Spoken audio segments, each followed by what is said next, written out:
Welcome to another episode of The Morris Code. What a fantastic day today is. The sun is shining, not a cloud in the sky. And I must admit, I'm really enjoying the summer since we've come out of lockdown and we are now in stage 3 at this point in time.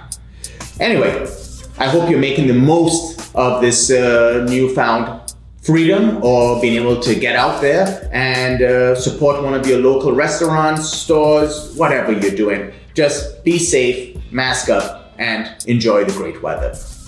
Anyway, if you've watched my last video, you would know I predicted July's real estate numbers to be lower than June, because that's how the real estate market operates. And guess what? I was right. But please excuse my excitement, because according to my spouse, I'm never right. And I kind of figure this evening, I'm gonna be right on the couch. A little bit of humor.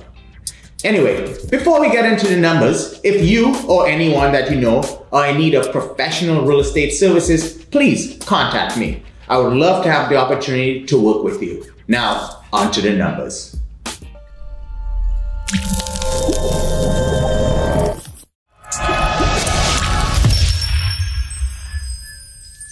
Well, as I said in my intro, July shaped up exactly as predicted in terms of a drop in sales and listings for the Toronto real estate market. Sales for July dropped by 14.9% compared to July 2020, but we must take in consideration for 2 months in 2020, we had record low listings due to the pandemic. To put things in perspective, at the same time last year, we had 47,000 sales. Fast forward, we had 80,000. Big difference. Now, one may think a drop in sales would mean a drop in price. Well, far from it. Prices in fact increased 1% month over month to $1,071,045 for the average Toronto home. I know, it's a lot of money. When compared to July 2020, prices are actually up over 18.5% when looking at all housing categories. So even with less sales and listings, we still saw an increase in price. This shows that there's still a great demand out there for homes. I know I don't usually touch on this area, but I will today, and that is rentals. If you're a landlord or a real estate investor, I got some good news for you. The rental market is turning around. There were 14,920 condominium apartment rental transactions in Q2 for 2021, compared to only 7,300 in Q2 2020. And compared to Q1 of 2021, where we had 13,168.